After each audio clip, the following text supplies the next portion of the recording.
Ya pemirsa, Anda masih menyaksikan Apa Kabar Indonesia Malam pemirsa, dan kami juga akan terus mengajak Anda untuk bisa melihat bagaimana perkembangan terkini dari penyelidikan dan juga penanganan kasus tewasnya Dr. Aulia, mahasiswi PPDS Anestesi Undip, dan kami ajak Anda malam hari ini juga berbincang langsung bersama dengan ibunda dari almarhumah Dr. Aulia, ada Ibu Nusmatun Malina. Assalamualaikum, selamat malam Ibu Nusmatun.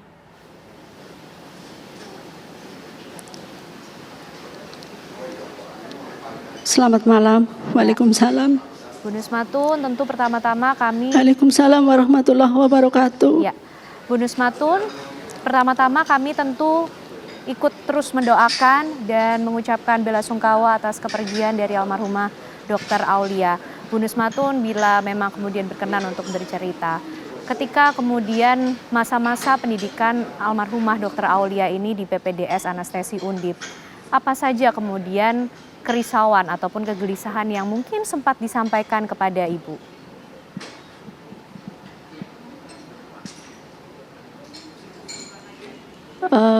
Baik, yang almarhumah cerita itu yang utama adalah terkait dengan jam masuknya atau jam kerjanya. Dari jam 3 dini hari harus sudah siap di ruangan dengan segala perlengkapannya, dan baru dipulangkan itu jam 1, kadang juga setengah 2 dini hari. Rutinitas seperti itu sehingga membuat almarhumah suatu hari di tanggal 25 Agustus 2022 almarhumah jatuh ke selokan, jatuh sampai bangun sendiri, sampai sadar, sampai dia bisa menaikkan motornya kembali, dan karena situasinya sepi, tidak ada orang lewat, tidak ada yang menolong, dia bangun sendiri. Setelah kejadian itu mulai terasa sakit kakinya, kemudian punggungnya, karena aktivitas fisiknya yang luar biasa. Bu Nusmatun, lalu selama menjalani proses pendidikan... Sementara itu dulu ya Mbak. Ya, Bu Nusmatun, selama menjalani proses pendidikan, almarhumah Dr. Aulia ini apakah juga sering menceritakan keluhan-keluhan yang dialami selama menjalani proses pendidikan maupun juga praktik begitu, ataukah ada tindakan-tindakan yang dirasa tidak menyenangkan diterima oleh almarhumah Dr. Aulia? Iya, ada. Seperti apa Bu Nusmatun? Mungkin bisa dibagikan ceritanya, Bu? Ya, salah satunya cara penyampaian dengan nada-nada yang membentak-bentak, gitu. Kemudian juga hukuman-hukuman yang dirasakan, suruh berdiri sampai 1 jam. Dalam kondisi itu kakinya terasa sakit dan punggungnya juga terasa sakit. Saya sampaikan sama ketua prodi, mohon keringanan atau mohon ada dispensasi karena anak saya sakit. Tapi pada kenyataannya tidak ada perubahan. Oke. Bu Bu Nusmatun, apa yang disampaikan oleh Ketua Prodi pada saat itu kepada Ibu atas kemudian aduan yang coba disampaikan oleh Ibu Nusmatun atas keluhan-keluhan ataupun juga permintaan akan dispensasi pada kondisi almarhumah Dr. Aulia ini? Yang disampaikan apa, Bu, oleh Ketua Prodi?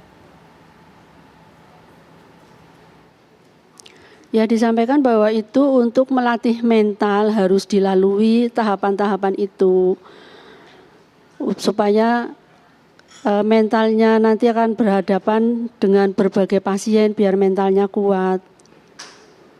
Saya sampaikan apakah tidak ada cara lain untuk melatih mental yang lebih baik lagi. Tapi tetap itu harus dilalui itu.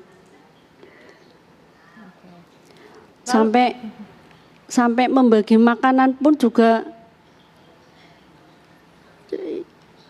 membagi makanan yang jumlahnya 80 porsi itu harus dibawa sendiri dari lantai 1 ke lantai 2. Tidak hanya makanan saja sama minuman. Minuman untuk para semua yang ada di itu PPDS anestesi. Bu, sempat menempuh upaya lain tidak untuk kemudian mencoba melaporkan keluhan-keluhan yang dialami oleh almarhumah Dr. Aulia, termasuk juga memohon dispensasi ataupun juga keringanan atas kondisi Dr. Aulia ini? Iya, saya mohon mengajukan untuk perlakuan yang karena anak saya sakit itu supaya tidak disamakan kayak tadi mengangkat makanan dan minuman yang dalam jumlah besar. Belum lagi yang lain-lainnya, saya sudah sampaikan. Belum lagi kalau misalkan tugas-tugas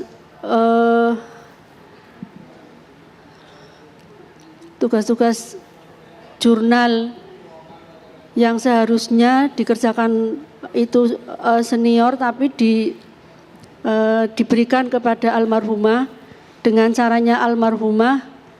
Kadang-kadang juga almarhumah minta tolong sama adiknya untuk mencarikan jurnal. Nah, lalu adiknya kalau sudah selesai dikasihkan sama almarhumah. Sampai seperti itu.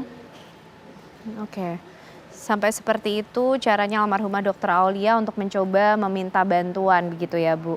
Nah, Bu Nusmatun, ini pihak kepolisian juga menyampaikan bahwa ditemukan ada sejumlah uang, bahkan jumlahnya sangat besar, Bu. Ini ditransfer dari rekening almarhumah Dr. Aulia ke sejumlah nomor rekening. Bu Nusmatun mengetahui mengenai hal ini ataukah Dr. Aulia sempat bercerita mengenai hal ini, kemana saja kemudian uang yang ditransfer itu? Kalau itu kan bisa dibaca di rekening koran itu ya, Mbak. Tapi saya sendiri selaku orang tua itu memang mentransfer ke rekening almarhumah. Nah, kemudian almarhumah juga mentransfer untuk kebutuhan-kebutuhan itu sudah ada di rekening koran dan itu sudah saya serahkan ke Polda. Kebutuhan itu untuk apa saja, Bu Nusmatun? Apakah ini resmi atau seperti apa? Kalau resmi itu kan anggaran kalau resmi kan dana yang disetorkan ke universitas ya, seperti SPP itu kan resmi per semester. Nah, itu kan tidak masuk ke universitas. Itu larinya kan bukan untuk kebutuhan resmi lagi. Oke. Baik. Bu, ini pihak kepolisian masih terus melakukan upaya untuk menangani kasus ini secara tuntas. Harapan Bu Nusmatun sendiri atas kasus ini seperti apa? Harapan saya ya, Mbak, saya minta tolong bantu saya untuk keadilan anak saya. Tolong saya dibantu untuk keadilan anak saya, tidak hanya anak saya. Suami saya juga sudah meninggalkan saya. Anak saya harusnya kuliah, dapat ilmu. Tapi apa kenyataannya? Saya perjuangan membesarkan anak saya sampai sudah 30 tahun. Tolong bantu saya. Keadilan untuk anak saya, untuk saya dan suami saya. Tolong bantu saya.